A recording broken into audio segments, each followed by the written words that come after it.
நடிகை ராஷ்மிகா மந்தனாவும் நடிகர் விஜய் தேவரகொண்டாவும் காதலித்து திருமணம் செய்து கொண்டார்கள். நாளை ஹைதராபாத்தில் இருக்கும் பிரபல நட்சத்திர ஹோட்டலில் பிரம்மாண்டமாக தங்களது ரிசப்ஷனை நடத்துகிறார்கள். அதில் ஏகப்பட்ட பிரபலங்கள் கலந்து கொள்வார்கள் என்று எதிர்பார்க்கப்படுகிறது.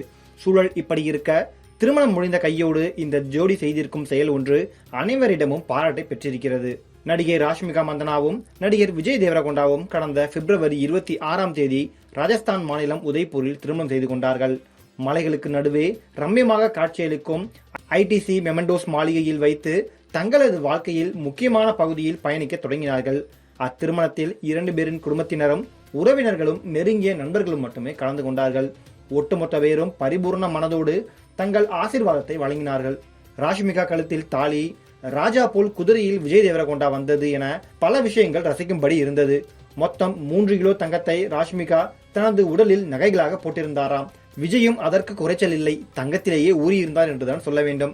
திருமணத்தை முடித்த பிறகு அவர்கள் தங்களது இன்ஸ்டாகிராம் போஸ்டில் உருகி போஸ்ட் போட்டிருந்தார்கள். தனது நெருங்கிய தோழியையே தான் திருமணம் செய்திருப்பதாக தெரிவித்திருந்தார் தேவரகொண்டா.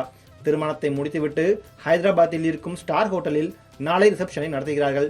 இதில் ஏராளமான பிரபலங்கள் கலந்து கொள்வார்கள் என தெரிகிறது. பிரதமர் நரேந்திர மோடி, ஒன்றிய உள்துறை அமைச்சர் அமித்ஷா உள்ளிட்ட பல முக்கிய தலைக்கட்டுகளுக்கு பத்திரிகைகள் சென்றிருக்கின்றன. இந்தியாவின் நம்பர் 1 பணக்காரரான முகேஷ் அம்பானி திருமணத்திலேயே கலந்து கொள்வார் என தகவல்கள் வெளியாகின. ஆனால் அப்படி எதுவும் நடக்கவில்லை. எனவே கண்டிப்பாக ரிசப்ஷனில் பங்கேற்பார் என கூறப்படுகிறது. இப்படி திருமண வேலைகள் முடிந்து அடுத்த ரிசப்ஷன் வேலையில் மும்முரமாகிவிட்டது ஜோடி.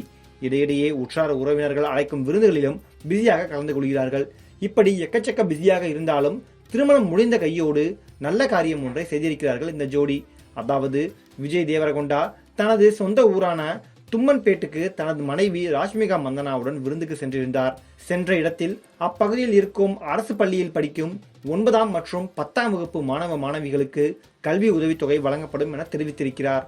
முன்னதாக இந்தியா முழுவதும் பல கோயில்களில் இந்த ஜோடி தங்கள் திருமணத்தை முன்னிட்டு அன்னதானம் வழங்கினார்கள் என்பது குறிப்பிடத்தக்கது.